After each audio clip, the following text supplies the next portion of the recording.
O relógio marcava 19h42 quando Marta finalmente cruzou os portões da mansão Bittencourt no bairro do Morumbi. Seu uniforme impecavelmente passado contrastava com seu rosto suado e a respiração ofegante. Ela sabia. Estava atrasada novamente, e desta vez não era um dia qualquer. Os carros importados alinhados na entrada circular já denunciavam. A festa beneficente que Gustavo planejara por meses estava a todo vapor. Marta ajeitou rapidamente o crachá e deslizou pelos fundos, rezando para que sua ausência não tivesse sido notada entre a agitação dos garçons e o tilintar das taças de cristal. Você tem noção de que horas são? A voz cortante de Gustavo Bittencourt congelou o salão de serviço. O empresário de 45 anos, em seu terno italiano feito sob medida, bloqueava a passagem com os braços cruzados. 3 vezes em 2 semanas, Marta. 3. As mãos dela tremeram. Me desculpe, senhor, eu. Economize suas desculpas. Ele a interrompeu com um gesto brusco. Tenho o governador e 2 secretários estaduais lá fora. Cadê as bandejas de canapés que você deveria ter preparado? Marta sentiu o olhar dos outros funcionários, alguns baixando a cabeça, outros observando com uma mistura de pena e alívio por não estarem em seu lugar. Júlio, o motorista, fingiu arrumar talheres no balcão lateral, mas ela percebeu seu desconforto. Posso terminar em 15 minutos, senhor. Um grupo de convidados passou próximo à porta entreaberta da cozinha. Gustavo abaixou a voz, mas intensificou a frieza. Sabe por que te contratei, Marta? Porque me garantiram que você era pontual, competente e discreta. Estou vendo que acertaram em apenas 1/3.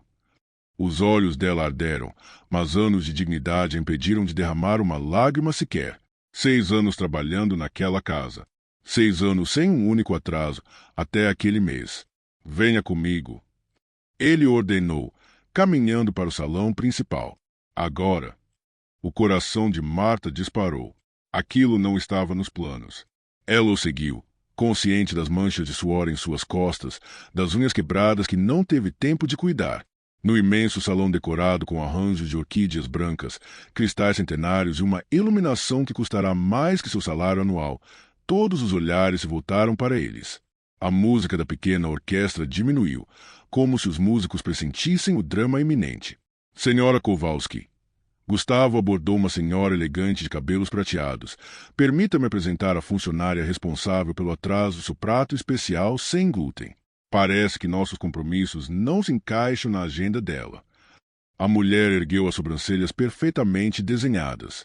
Em volta, risadas contidas e cochichos se espalharam como veneno. Imagino que ela tenha uma explicação excepcional, comentou a senhora com falsa benevolência, examinando Marta dos pés à cabeça. O silêncio que se seguiu foi ensurdecedor. Marta, com seus 37 anos vividos intensamente, nunca se sentirá tão pequena. Não tenho explicação, senhora. Ela finalmente respondeu, a voz firme apesar da humilhação. Apenas um pedido de desculpas. Desculpas não alimentam meus convidados, Marta. Gustavo retrucou, sem perceber que Iracema, sua irmã, observava a cena com expressão indecifrável do outro lado do salão. Terminarei tudo em 15 minutos, repetiu Marta, sustentando o olhar. 10. Ele corrigiu. E está é sua última chance. Quando finalmente pôde retornar à cozinha, Marta sentiu o celular vibrar no bolso do uniforme. A mensagem fez suas mãos tremerem novamente, desta vez por um motivo completamente diferente. Respirou fundo, engoliu o orgulho ferido e retomou o trabalho com eficiência silenciosa. O que ninguém naquela mansão poderia imaginar é que, enquanto arrumava perfeitamente os canapés em formato de flor, a mente de Marta estava a quilômetros dali, num leito de hospital no extremo leste da cidade. Também não poderiam adivinhar que, antes do sol nascer, aquele mesmo celular tocaria novamente, com notícias que mudariam para sempre a dinâmica daquela casa, e que Gustavo Bittencourt, em sua arrogância, estava prestes a descobrir que havia muito mais por trás daqueles atrasos do que jamais poderia supor. O despertador tocou às 4h15 da manhã, como todos os dias. Marta abriu os olhos no mesmo instante, antes mesmo que o segundo toque soasse. Seu corpo doía, consequência das poucas horas de sono e do dia anterior exaustivo.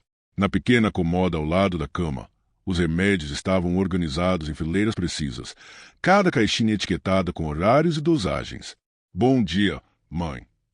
Ela sussurrou, ajeitando os cobertores da senhora idosa que dormia no leito hospitalar improvisado na sala do apartamento de 2 cômodos em Itaquera. Dona Zuleide, 76 anos, não respondeu.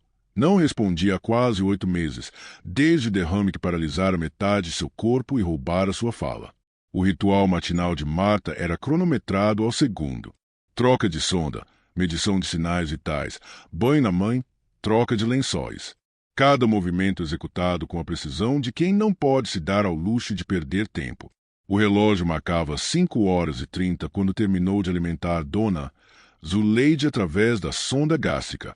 A senhora Nilza vem às 7h, mãe. Ela vai ficar com a senhora até eu voltar. Marta falava normalmente, como se esperasse resposta. Os médicos haviam dito que era importante manter a comunicação. Hoje vou tentar sair mais cedo. Prometo. No pequeno banheiro, o chuveiro oscilava entre o frio cortante e o morno suportável. Marta deixava a água escorrer pelas costas enquanto calculava mentalmente. O salário da mansão, descontado o valor da cuidadora, os remédios que o SUS não fornecia, a fisioterapia extra que o médico recomendara. As contas nunca fechavam. 2 ônibus e um metrô a separavam do Morumbi. 2h15 em dias bons, quase 3 quando chovia. No trajeto, Marta aproveitava para cochilar em pequenos intervalos, sempre alerta para não passar do ponto. Em sua bolsa, além da marmita do almoço, carregava um celular antigo, exclusivo para emergências relacionadas à mãe. Às 8h em ponto, cruzava os portões da mansão Bittencourt. Seu turno oficial começava às 9h, mas ela sempre chegará 1 hora antes, até o derrame de Dona Zuleide.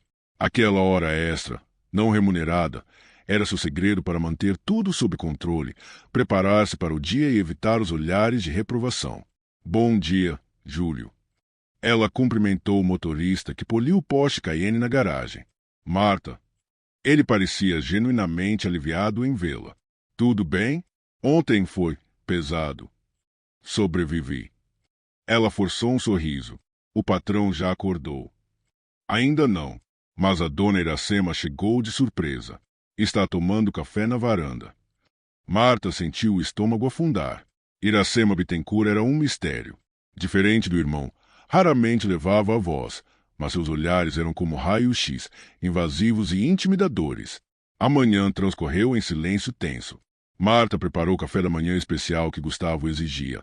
Ovos pochê em ponto perfeito, pão integral artesanal torrado por exatos 37 segundos, café colombiano coado em filtro de pano. Iracema observava cada movimento da funcionária, como se procurasse algo específico. Às 11h42, o celular de emergência vibrou no bolso do uniforme. Marta sentiu o sangue gelar. Era o número da senhora Nilza. Preciso ir ao banheiro. Ela murmurou para a cozinheira auxiliar e trancou-se no pequeno lavabo de serviço. Dona Marta, a voz de Nilza tremia. Sua mãe teve uma convulsão. A ambulância está vindo. O mundo pareceu parar. Marta encostou-se na parede fria, tentando respirar. Estou indo. Mas eles falaram que vão levar ela para o hospital municipal. Eles não vão aceitar transferência para o Santa Cecília agora. O hospital municipal. Superlotado, sem recursos. Sua mãe não sobreviveria ali. O plano de saúde básico que Marta pagava com tanto sacrifício garantia atendimento no Santa Cecília, onde Dona Zuleide tinha acompanhamento. Uma transferência posterior seria quase impossível. Marta respirou fundo. Precisava sair. Precisava estar lá. Quando abriu a porta do banheiro, deu de cara com Iracema. Algum problema? A mulher perguntou com expressão enigmática. Preciso sair. Emergência familiar. Marta respondeu, já caminhando em direção à porta dos fundos. Meu irmão não vai gostar nada disso. Não depois de ontem. Marta parou, fechou os olhos por um segundo. A imagem da mãe convulsionando sozinha atingiu como um soco. Vou perder meu emprego hoje, Dona Iracema. Ela se virou, encarando a mulher. Mas não posso perder minha mãe. Antes que Iracema pudesse responder, Marta já corria pelo jardim em direção ao portão. O celular tocou novamente em seu bolso. A ambulância havia chegado. O hospital errado, o diagnóstico incerto, o emprego em risco. Enquanto corria para o ponto de ônibus, não percebeu o olhar de Júlia acompanhando-a da garagem. Gustavo Bittencourt encarava a cadeira vazia de Marta na copa dos funcionários com uma irritação que crescia a cada minuto. Seu dedo tamborilava na mesa de mogno enquanto a governanta explicava, pela terceira vez, que Marta havia saído às pressas, mencionando algo sobre uma emergência. Emergência, depois do fiasco de ontem à noite. Ele passou a mão pelos cabelos grisalhos nas têmporas. Ela escolheu o pior momento possível. A mansão fervilhava com os preparativos para o jantar com investidores estrangeiros marcado para o fim da semana. Marta era peça-chave na organização. Conhecia as preferências de cada convidado, dominava a arte das mesas impecáveis, sabia exatamente como Gustavo gostava que tudo fosse executado. Seu café, irmão. Iracema entrou na sala, colocando uma xícara fumegante à sua frente. Seu rosto, sempre controlado, não revelava nada. Você a viu sair? Gustavo perguntou, observando a irmã atentamente. Vi. Iracema sentou-se à sua frente.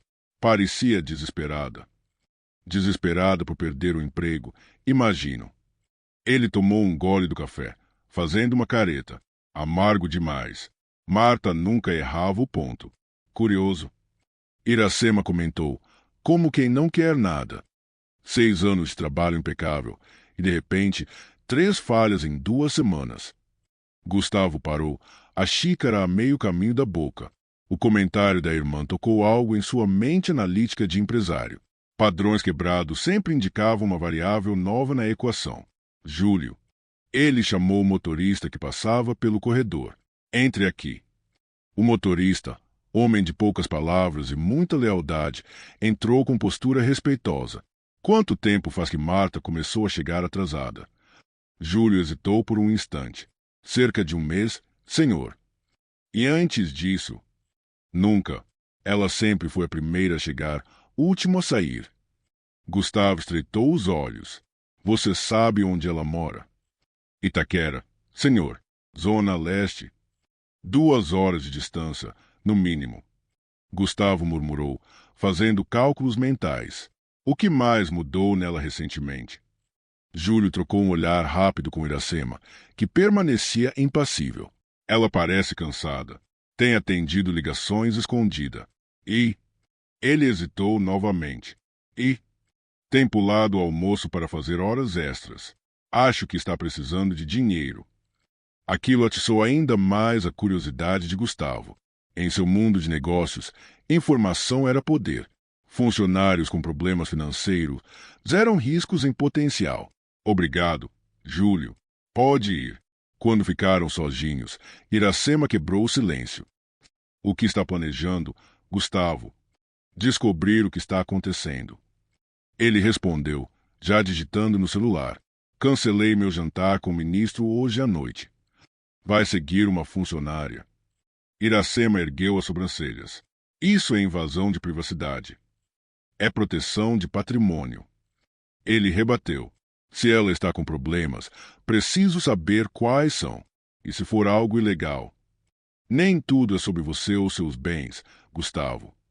A voz de Iracema tinha um tom diferente, quase desafiador. Ele a ignorou, já ligando para seu chefe de segurança. Às 17h05, Marta retornou à mansão, visivelmente abatida. Entrou pelos fundos, evitando contato visual com os outros funcionários. Gustavo a observou pelos monitores da sala de segurança, notando suas olheiras profundas, o uniforme amassado, os ombros caídos. Senhor Bittencourt. Ela bateu levemente na porta de seu escritório. Posso falar com o senhor? Ele fez sinal para que entrasse, mantendo a expressão severa que seus funcionários tanto temiam. Peço desculpas por ter saído sem autorização. Ela começou, a voz firme apesar do evidente cansaço. Sei que isso, somado ao incidente de ontem, é motivo para demissão. E por que saiu? Ele perguntou, estudando-a. Problemas pessoais urgentes. Ela respondeu simplesmente. Que tipo de problemas? Prefiro não discutir minha vida pessoal, Senhor. Gustavo sentiu a irritação crescer novamente. Detestava não ter respostas. Entendo que está disposta a perder seu emprego para manter seu segredo. Marta o encarou, algo mudando em seus olhos. Não era medo, mas uma resolução silenciosa. Estou disposta a fazer o que for necessário para proteger quem amo, Sr. Bittencourt. A resposta o pegou de surpresa. Em 6 anos, nunca tinha realmente escutado Marta falar sobre amor ou família. Ela era funcionária perfeita, eficiente, discreta, sem dramas pessoais invadindo o ambiente de trabalho. Você não está demitida. Ele disse finalmente. Ainda. O alívio no rosto dela foi momentâneo, rapidamente substituído por cautela. Obrigada, senhor. Pode ir. Quando a porta se fechou, Gustavo já havia tomado sua decisão. Às 20h30, vestido com roupas simples que nunca usaria em público, ele aguardava em seu carro menos chamativo, estacionado discretamente a uma quadra da mansão. Júlio, relutante mas obediente, havia lhe informado o horário exato de saída de Marta. Quando a viu caminhando apressada em direção ao ponto de ônibus, Gustavo sentiu uma estranha mistura de determinação e desconforto. Nunca havia seguido alguém antes, muito menos uma funcionária. Mas sua intuição de empresário, a mesma que o fizera construir um império, dizia que havia algo importante por trás daqueles atrasos repentinos. O ônibus lotado corria pelas avenidas congestionadas de São Paulo, enquanto Gustavo, num Uber discreto, mantinha a distância calculada. Jamais imaginara que seguiria alguém dessa forma, muito menos uma funcionária. A cada quilômetro que se afastavam do Morumbi, mais estranha a sensação em seu peito, uma mistura de culpa e obstinação. Após 40 minutos, Marta desceu numa parada na Avenida Radial Leste. Gustavo ordenou que o motorista parasse a uma distância segura. A chuva fina que começava a cair fornecia a camuflagem perfeita para seu boné puxado sobre os olhos. Marta caminhava rápido, como quem conhece cada rachadura da calçada. Entrou numa farmácia pequena, saindo minutos depois com uma sacola branca. Seguiu para um prédio antigo, 5 andares sem elevador, pintura descascada. Nada como os condomínios de luxo que Gustavo frequentava. Espera aqui, ele instruiu o motorista. Não sei quanto tempo vou demorar. O portão de ferro não tinha interfone ou segurança. Qualquer um podia entrar. Gustavo esperou alguns minutos antes de seguir, tomando cuidado para não ser visto. Subiu as escadas de concreto gasto, guiando-se pelo som de passos que ecoavam acima. No 3º andar, parou. Um corredor mal iluminado com 6 portas. De uma delas, ouvia-se a voz de Marta. Aproximou-se cautelosamente, sentindo-se cada vez mais um invasor. A enfermeira disse que a senhora se alimentou bem hoje. A voz dela soava diferente, mais suave, mais íntima. Trouxe aquele remédio para a dor que o doutor receitou. Vai ajudar a senhora a dormir melhor. Gustavo permaneceu imóvel, a respiração controlada. A porta estava entreaberta, permitindo que visse um fragmento da cena. Uma cama hospitalar improvisada na sala minúscula, aparelhos médicos e a mão de Marta segurando outra mão, enrugada e frágil. A ambulância foi um susto. Não foi. Mãe?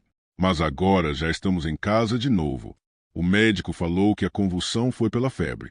Não é nada no cérebro, graças a Deus. Mãe. A palavra atingiu Gustavo como um soco. Marta cuidava da mãe doente. Por isso os atrasos, o cansaço, os telefonemas escondidos. A senhora quer ouvir as novidades. Marta continuou, ajustando tubos e medicamentos com a delicadeza de uma enfermeira profissional. Quase perdi o emprego hoje, sabia? Mas o patrão, aquele que eu falei, o carrancudo, ele me deu mais uma chance. Não sei por quê. Gustavo sentiu o rosto queimar de vergonha ao lembrar da humilhação pública que fez com ela. Amanhã preciso acordar mais cedo ainda. Vou preparar sua comida para o dia todo. Assim a dona Nilza só precisa esquentar. O empresário observou o pequeno apartamento. Na cozinha americana, potes organizados com etiquetas manuscritas. Na parede, um calendário com horários de medicamentos. Sobre a geladeira antiga, pilhas de receitas médicas e um cofrinho com a inscrição Santa Cecília, o hospital particular onde sua própria mãe fora tratada antes de falecer anos atrás. Marta agora trocava a sonda da mãe, explicando cada passo com carinho. Isso vai evitar infecção, mãe. Sei que incomoda um pouquinho, mas é rapidinho. A senhora na cama não respondia. Seus olhos, semicerrados, fitavam o teto. Metade de seu rosto parecia congelado numa expressão perpétua de surpresa, as marcas inconfundíveis de um AVC severo. Num movimento súbito, Marta virou-se em direção à porta. Gustavo recuou rapidamente, coração disparado. Ouviu passos aproximando-se. Tem alguém aí. A voz dela soou alerta, protetora. Ele se escondeu na curva da escada, contendo a respiração. Ouviu a porta sendo verificada, depois fechada com mais firmeza. Quando finalmente deixou o prédio, a chuva caía forte. Gustavo permaneceu parado na calçada, deixando-se encharcar, como se a água pudesse lavar a vergonha que sentia. No Uber, a caminho de casa, as imagens não o abandonavam. Marta, a funcionária exemplar que ele humilhou publicamente, passava suas noites como enfermeira não remunerada, suas manhãs em transporte público lotado, seus dias servindo sua família milionária, tudo para manter a mãe viva. Lembrou-se de suas próprias palavras cortantes. Desculpas não alimentam meus convidados. Marta. Seu celular tocou. Era Iracema. Descobriu o grande segredo. A voz da irmã tinha um tom que ele não conseguia decifrar. Como sabia? Não sabia. Suspeitava. Ela recebe ligações do mesmo número todos os dias. Sempre sai da cozinha para atender. Ela cuida da mãe doente, Iracema. Sozinha. Um AVC, pelo que entendi. O silêncio do outro lado da linha durou alguns segundos.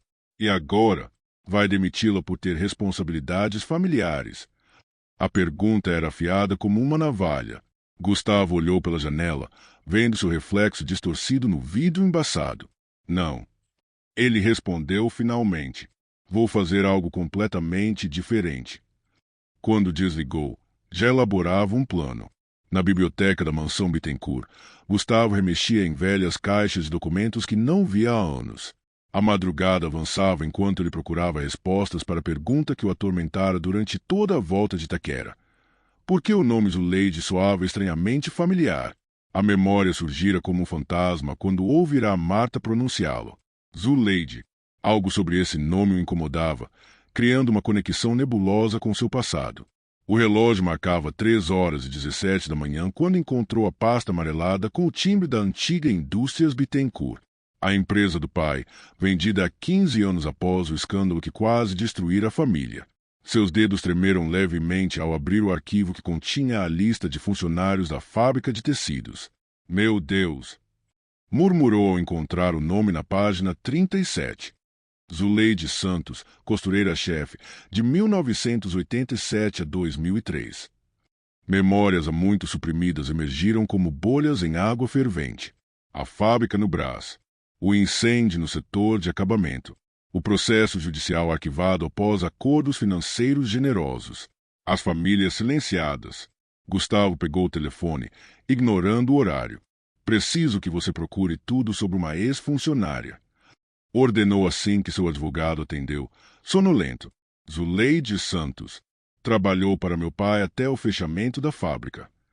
Na manhã seguinte, as olheiras profundas denunciavam a noite em claro. Gustavo observava Marta preparando o café da manhã com eficiência silenciosa, estudando seus traços como se buscasse semelhanças com a foto em preto e branco que encontrara no arquivo. Marta, qual é seu sobrenome? Perguntou abruptamente. Ela parou por um instante, surpresa pela pergunta incomum. Santos, senhor. Marta Santos. A confirmação atingiu Gustavo como um raio. Não era coincidência. Sua mãe trabalhou na indústria têxtil. Os olhos dela se arregalaram levemente, a xícara tremulando em suas mãos. Sim, por muitos anos. Na Indústrias Bittencourt.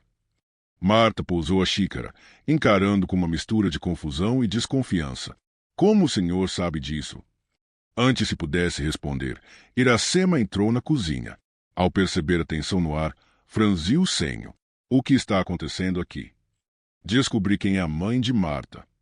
Gustavo respondeu, sem desviar o olhar da funcionária. Zuleide Santos.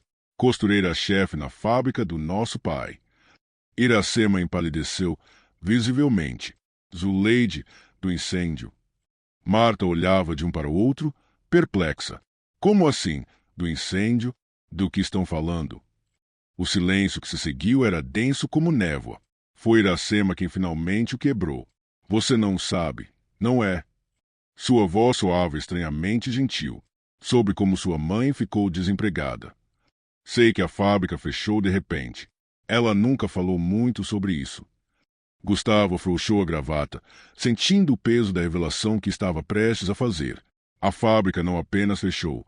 Marta, houve um incêndio no setor onde sua mãe trabalhava. Um incêndio, mas ela nunca mencionou. 17 funcionários ficaram feridos. Gustavo continuou, cada palavra como uma pedra em seu estômago. Sua mãe salvou 3 deles, voltando para o prédio em chamas quando todos fugiam. Os olhos de Marta encheram-se de lágrimas contidas. Isso explica as cicatrizes nas mãos dela. Sempre disse que eram acidentes de trabalho normais. Foram acidentes, sim. Iracema interveio, o olhar fixo no irmão, causados pela negligência da administração, que ignorou repetidos alertas sobre a fiação elétrica defeituosa. Nossa família pagou indenizações. Gustavo acrescentou rapidamente. Acordos extrajudiciais. Migalhas. Iracema corrigiu. Amarga. Considerando que perderam. Considerando que escondemos. O celular de Gustavo vibrou, seu advogado retornando com as informações solicitadas. Atendeu, afastando-se alguns passos. Confirme o último endereço que temos dela. Sim. E sobre o AVC? Quando aconteceu exatamente? Marta seguiu a conversa com crescente indignação. O senhor me investigou? E a minha mãe? Quando Gustavo desligou, seu rosto havia perdido toda a arrogância habitual. Parecia envelhecido, carregando o peso de um segredo guardado por décadas. Sua mãe sofreu o primeiro AVC exatamente 10 anos após o incêndio. Os médicos relacionaram à inalação prolongada de fumaça tóxica e ao estresse pós-traumático não tratado. Marta deixou escapar um soluço estrangulado. Por isso ela tem problemas respiratórios crônicos. A fábrica usava produtos químicos na tinturaria que foram proibidos anos depois. Iracema explicou, aproximando-se da funcionária. Seu pai escondeu os laudos que comprovavam a toxicidade. Por que está me contando isso agora? Marta perguntou, enxugando uma lágrima rebelde. Por que seguir a funcionária problemática até descobrir que é filha de uma vítima do seu pai? Gustavo respirou fundo, buscando as palavras certas, algo raro para um homem acostumado a dar ordens, não explicações. Quando vi você cuidando da sua mãe ontem, não fazia ideia dessa conexão, mas durante a noite o nome dela ficou martelando na minha mente. E o que isso muda? A voz de Marta carregava anos de luta silenciosa. Muda tudo. Gustavo respondeu, encarando-a diretamente. Porque não é coincidência que você trabalha aqui. Sua mãe sabia exatamente para quem você estava trabalhando, não é? O silêncio de Marta foi resposta suficiente. Ela planejou isso. Iracema murmurou, admirada. Durante todos esses anos. Os círculos fechando. Gustavo concluiu, um respeito renovado em seu olhar. Sua mãe é uma mulher notável, Marta. Tão notável quanto a filha que criou. O Porsche Cayenne estacionou em frente ao Hospital Santa Cecília às 14h32. Iracema Bittencourt desceu com a elegância discreta que a caracterizava, cabelos perfeitamente arrumados, taier impecável, saltos que nunca vacilavam. Pela primeira vez em anos, não estava ali para uma reunião do conselho, do qual era membro silencioso mas influente. Senhora Bittencourt. O diretor do hospital apressou-se pelo saguão, estendendo a mão.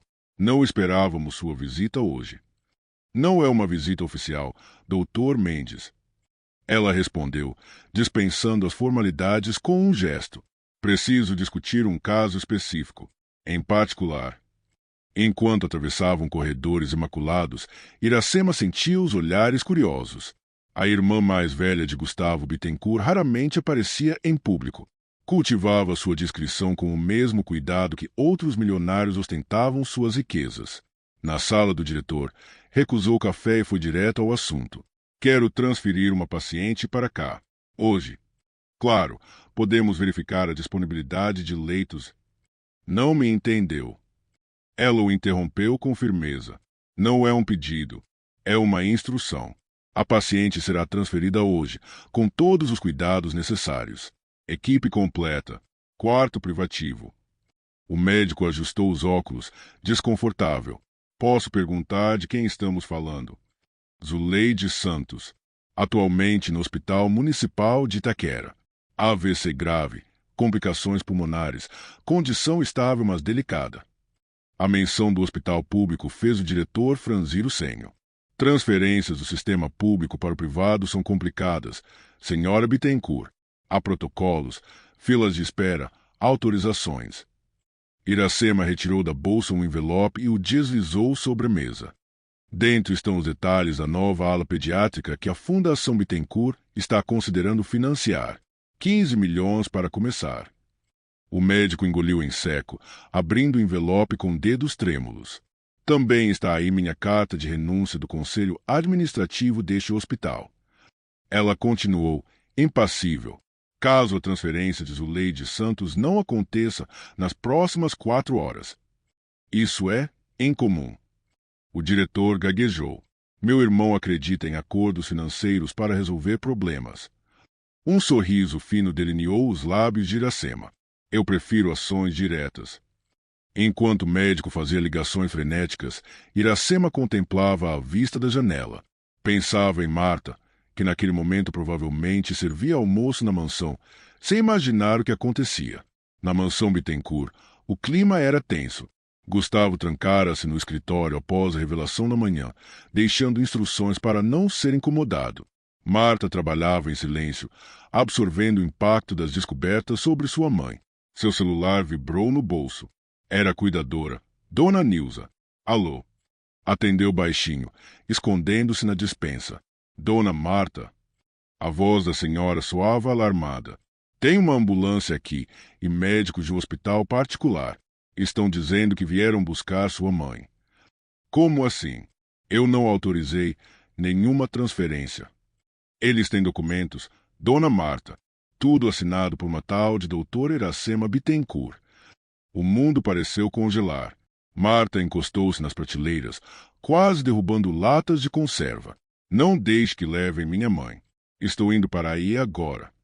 Saiu correndo da despensa, diretamente para a porta da cozinha, mas parou ao ver Júlio bloqueando sua passagem. O patrão pediu para avisá-la que seu dia terminou mais cedo hoje. O motorista disse, em tom apologético, e pediu para entregar isso. Estendeu um envelope. Dentro, uma autorização de saída assinada por Gustavo e um bilhete manuscrito. Confia em minha irmã. No Hospital Santa Cecília, Iracema supervisionava pessoalmente a preparação do quarto. Lençóis de algodão egípcio. Equipamentos de última geração. Uma poltrona-cama para acompanhante. A ambulância está chegando, doutora. Uma enfermeira informou. Não sou médica. Iracema corrigiu automaticamente, sem desviar os olhos da janela. Apenas alguém tentando consertar erros que não são meus. Quando a ambulância estacionou, Iracema desceu para acompanhar a transferência. Viu quando Marta saltou de um táxi, o rosto contorcido de preocupação e raiva. O que pensa que está fazendo? Marta avançou, ignorando os seguranças. Que direito tem de mexer com minha mãe? Iracema manteve a calma. O direito de quem carrega o nome Bittencourt, o nome que destruiu a saúde dela. A resposta desarmou Marta momentaneamente. Por quê? Porque agora. Por quê? Diferente do meu irmão, nunca consegui deixar o passado para trás. Iracema respondeu, uma vulnerabilidade inesperada em sua voz. Conheço cada nome das vítimas daquele incêndio. Visito os que ainda estão vivos. Sua mão era a única que nunca consegui encontrar. A ambulância abriu as portas. Paramédicos começaram a descer a maca onde Zuleide repousava, conectada a aparelhos. Ela vai receber o melhor tratamento disponível. Iracema continuou. Equipe completa. fisioterapia intensiva, novos medicamentos experimentais. Não posso pagar por isso. Marta murmurou, lágrimas escorrendo silenciosamente. Não é você quem vai pagar. A firmeza voltou à voz de Iracema. É a dívida da minha família sendo finalmente reconhecida. Enquanto acompanhavam a maca pelos corredores, Iracema surpreendeu Marta ao segurar sua mão. Sabe por que nunca me casei ou tive filhos, Marta? Porque dediquei minha vida a observar meu pai e meu irmão construírem fortuna sob o sofrimento alheio. Fiquei à sombra, coletando provas, documentando tudo. Para quê? Para o momento certo. Iracema sorriu enigmaticamente. Que chegou quando vi você cuidando de sua mãe naquele apartamento minúsculo, enquanto trabalhava para alimentar os caprichos do meu irmão. No quarto preparado para Zuleide, Marta observava atônita o luxo e a tecnologia disponíveis. Uma enfermeira explicava os novos tratamentos, as possibilidades de recuperação parcial. Por que me ajudar assim? Marta finalmente perguntou, quando ficaram sozinhas com Zuleide. Você nem me conhece. Iracema aproximou-se da cama, olhando para a senhora inconsciente com respeito genuíno. Porque sua mãe era costureira que denunciou as condições da fábrica antes do incêndio. A única que teve coragem de enfrentar meu pai. Tocou levemente a mão enrugada de Zuleide. E por quê? Ao contrário do meu irmão, acredito que algumas dívidas não podem ser pagas com dinheiro, apenas com justiça. Naquele momento, Marta vislumbrou o verdadeiro caráter de Iracema Bittencourt. Não a socialite fria que todos presumiam, mas uma guerreira silenciosa que passará décadas preparando-se para este momento de redenção. A mansão Bittencourt parecia diferente quando Marta retornou 3 dias depois. As mesmas paredes imponentes, os mesmos jardins meticulosamente cuidados, mas algo havia mudado, talvez não o lugar, mas a mulher que o observava. Atravessou o portão às 7h30, não mais como uma funcionária submissa que engolia humilhações, mas como alguém que carregava o peso da verdade. Sua mãe agora recebia tratamento de primeira linha no Hospital Santa Cecília, com uma equipe dedicada e esperanças renovadas de recuperação parcial. A intervenção de Iracema havia transformado não apenas as perspectivas médicas de Zuleide, mas também a visão de mundo de Marta. Na entrada de serviço, Júlio a recebeu com um sorriso cauteloso. Bom dia, Marta. O patrão pediu para avisá-la assim que chegasse. Onde ele está? No gazebo dos fundos, tomando café sozinho. Ela assentiu, determinada. Em vez de trocar de roupa ou assumir suas funções habituais, caminhou diretamente para o jardim dos fundos. Cada passo ressoava com uma certeza que nunca sentirá antes. Gustavo estava sentado sob a estrutura de madeira coberta de trepadeiras floridas, uma xícara de café intocada à sua frente. Parecia absorto em pensamentos, as olheiras denunciando noites mal dormidas. Ergueu o olhar quando a sombra de Marta cruzou seu campo de visão. Você me seguiu. Ela declarou sem preâmbulos, a voz calma mas carregada de intensidade. Invadiu minha privacidade. Espionou minha vida. Ele pousou o jornal que fingia ler. Sim. A resposta direta, sem desculpas ou justificativas, a pegou de surpresa. Esperava negação, talvez indignação pela acusação. Por quê? Marta perguntou, permanecendo de pé, recusando o assento que ele indicou com um gesto.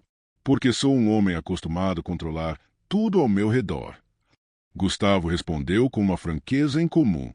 Não suporto mistérios ou situações que não posso compreender. Então me transformou em um problema a ser investigado. A voz dela tremeu levemente, como uma planilha desbalanceada ou um contrato suspeito. Gustavo levantou-se, encarando-a diretamente. Sim, e descobri muito mais do que esperava. Descobriu que sua família destruiu a minha. As palavras saíram como flechas afiadas. Que sua riqueza foi construída sobre o sofrimento de pessoas como minha mãe. O vento agitou as folhas do gazebo, criando um jogo de luz e sombra sobre eles. 2 mundos colidindo após orbitar um ao redor do outro por 6 anos. Sua mãe sabia quem eu era quando você veio trabalhar aqui, não é? Ele perguntou, aproximando-se um passo. Sim. Marta admitiu. Foi ideia dela. Disse que seria poético. Poético. Uma sombra de sorriso surgiu no rosto dele. Uma palavra interessante para descrever isso. O que você esperava? Vingança?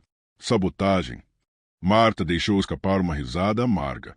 Minha mãe não é assim. Ela disse que seria justo que a filha dela ajudasse a construir algo, já que sua família destruiu tanto. Gustavo absorveu o golpe silenciosamente, reconhecendo a verdade nas palavras dela. Por que nunca disse nada? Durante 6 anos. E o que eu diria? Marta respondeu, lágrimas finalmente brotando. Bom dia, senhor Bittencourt. Sou filha da mulher que seu pai queimou e abandonou. Precisávamos do emprego. Precisávamos sobreviver. A explosão emocional contida por tanto tempo finalmente transbordou. Marta não mais segurava as lágrimas que corriam livremente pelo rosto. Sabe o que mais dói? Ver você todos os dias, vivendo neste palácio, desperdiçando comida que alimentaria famílias inteiras, reclamando de problemas triviais, enquanto minha mãe definhava naquela cama. A mesma mãe que salvou vidas no incêndio que seu pai causou. Gustavo recuou como se tivesse levado um tapa. Então você me humilha publicamente. Ela continuou, anos de frustração alimentando suas palavras. Por chegar atrasada depois de passar a noite inteira num hospital público, segurando a mão da minha mãe enquanto ela convulsionava. Marta avançou, o dedo apontado para o peito dele. Você não tem ideia do que é lutar, do que é sacrificar, do que é amar incondicionalmente. O silêncio que se seguiu foi ensurdecedor. Apenas o canto distante dos pássaros e a respiração ofegante de Marta preenchiam o ar. Você tem toda a razão. Gustavo finalmente respondeu, a voz estranhamente rouca. Não tenho ideia. Nunca tive. Ele se afastou, caminhando até a borda do gazebo, de costas para ela. Sabe por que mandei Iracema ajudar sua mãe? Perguntou sem se virar. Não foi por culpa ou obrigação. Foi porque, naquela noite em seu apartamento, vi algo que nunca experimentei em toda a minha vida privilegiada. O quê? Dignidade verdadeira. Ele se virou, o rosto transformado por uma emoção genuína. Você tem todo o direito de me odiar, Marta, de odiar meu nome, minha família, tudo que representamos. Não quero odiar ninguém. Ela respondeu, subitamente exausta. Só quero justiça. E o que seria justiça para você? A pergunta pairou entre eles como uma ponte frágil sobre um abismo. Reconhecimento. Marta respondeu após um momento. Que as vítimas daquele incêndio não sejam apenas nomes em acordos confidenciais. Que suas histórias sejam contadas. Que o mundo saiba o que aconteceu. Gustavo assentiu lentamente, algo mudando em seu olhar. Seu emprego aqui. Ele começou, hesitante. Não preciso mais dele. Marta o interrompeu com dignidade. Minha mãe está recebendo o tratamento que merece, graças à sua irmã. Posso encontrar outro trabalho. Não é isso que ia dizer. Gustavo deu um passo em sua direção. Ia propor algo completamente diferente. 6 meses depois, o salão nobre do Hospital Santa Cecília resplandecia com arranjo de flores, uma iluminação suave. No palco improvisado, Gustavo Bittencourt, impecável em seu terno grafite, ajustava o microfone enquanto a plateia, uma mistura incomum de empresários, médicos, ex-funcionários da antiga fábrica e suas famílias, acomodava-se nas cadeiras. Bem-vindos à inauguração oficial da ala Zuleide Santos. Sua voz ecoou pelo ambiente. Um centro de reabilitação neurológica que oferecerá tratamento gratuito a vítimas de AVC da rede pública. Na primeira fileira, Marta observava a cena com uma emoção que jamais imaginara sentir. Ao seu lado, em uma cadeira de rodas adaptada, Dona Zuleide sorria levemente com o lado do rosto que recuperara movimentos. Suas mãos, marcadas por antigas cicatrizes, repousavam sobre um envelope dourado. Alguns me perguntaram por que dei o nome de uma ex-costureira a esta ala hospitalar. Gustavo continuou, seu olhar encontrando de Marta brevemente. A resposta é simples, porque Zuleide Santos representa o melhor do ser humano, coragem, sacrifício e a capacidade de transformar tragédia em esperança. Do outro lado do salão, Iracema, em um discreto vestido azul marinho, assentiu sutilmente. Nas últimas semanas, ela assumirá oficialmente o controle da recém-criada Fundação Bittencourt para a Justiça Social, com Marta como diretora executiva, uma parceria que surpreenderá a todos no círculo social da família. O que poucos sabem, Gustavo prosseguiu, é que esta ala não existiria sem a persistência de uma mulher que entrou em minha casa como funcionária e saiu como minha professora de humanidade. Um burburinho percorreu a plateia. Os jornalistas presentes inclinaram-se em suas cadeiras, atentos à história inédita que se desenrolava. Há 20 anos, um incêndio na fábrica de meu pai mudou para sempre a vida de 17 famílias. Entre elas, a de Zuleide Santos, que voltou às chamas para salvar colegas presos. Durante anos, nossa família tratou essa tragédia como um inconveniente financeiro, resolvido com acordos confidenciais e indenizações insuficientes. Marta sentiu a mão de sua mãe apertar a sua. Nunca imaginara ouvir esta confissão pública. Hoje, não estamos apenas inaugurando uma ala hospitalar. Gustavo respirou fundo, visivelmente emocionado. Estamos quebrando o silêncio. Cada quarto deste centro leva o nome de uma vítima daquele incêndio. Suas histórias estão documentadas no memorial na entrada. A verdade, finalmente exposta. No fundo do salão, Júlio, não mais usando uniforme de motorista, mas um terno simples, sorriu discretamente. Como supervisor de logística da fundação, ele coordenara pessoalmente a localização de todas as famílias afetadas para este evento. E agora, Gustavo fez um gesto em direção à primeira fileira. Convido Marta Santos para revelar o projeto que transformará definitivamente o legado de nossa família. Quando Marta subiu ao palco, não era mais a funcionária intimidada da mansão Bittencourt. Caminhava com a confiança de quem encontrara seu verdadeiro propósito. O envelope que minha mãe segura, ela começou, a voz clara e firme, contém as escrituras do novo Centro de Capacitação Profissional Zuleide Santos, que será construído exatamente onde ficava a antiga fábrica no Brás. Aplausos espontâneos preencheram o ambiente. Uma senhora idosa na terceira fileira, ex-colega de Zuleide, chorava abertamente. Este centro oferecerá formação gratuita em tecnologia, saúde e empreendedorismo para filhos e netos das famílias afetadas pelo incêndio e para a comunidade carente do entorno. A Fundação Bittencourt garantirá bolsas de estudo completas para os formandos. Do seu lugar, Zuleide ergueu levemente o braço, num gesto que custará meses de fisioterapia intensiva. O silêncio respeitoso tomou conta do salão. Minha mãe sempre disse que justiça e vingança são caminhos diferentes. Marta continuou, emocionada. Ela escolheu a justiça quando me incentivou a trabalhar para a família Bittencourt, não para causar dano, mas para construir pontes invisíveis entre mundos separados por privilégio e dor. Gustavo retornou ao palco, posicionando-se ao lado de Marta. O destino nos entrelaçou de maneiras que nenhum de nós poderia prever. Ele acrescentou. Uma funcionária atrasada, um patrão arrogante, um segredo familiar. E de tudo isso, nasceu uma transformação que beneficiará gerações. Enquanto eles falavam, na tela atrás do palco surgiam imagens, o terreno da antiga fábrica, plantas arquitetônicas do novo centro, fotos restauradas dos antigos funcionários, incluindo uma de Zuleide jovem, sorrindo entre rolos de tecido colorido. Após a cerimônia, no jardim do hospital, Marta acompanhava sua mãe quando Gustavo se aproximou discretamente. Sua mãe conseguiu o impossível, ele comentou, observando Zuleide receber cumprimento de antigos colegas. Transformou um homem que achava que dinheiro resolvia tudo. Não foi só ela. Marta sorriu. Foi o destino, como você disse. Não. Gustavo balançou a cabeça. Foi escolha. Sua escolha de não sucumbir ao ressentimento. A escolha de Iracema de nunca esquecer. Minha escolha tardia de fazer o certo. Ao longe, Iracema conversava animadamente com o médico sobre a expansão do programa de reabilitação. A transformação nela era talvez a mais surpreendente. A socialite distante convertera-se em ativista determinada. Sabe o que mais me impressiona? Marta observou a cena ao redor, onde mundos antes separados agora se mesclavam em conversas genuínas. Como uma simples funcionária atrasada desencadeou tudo isso?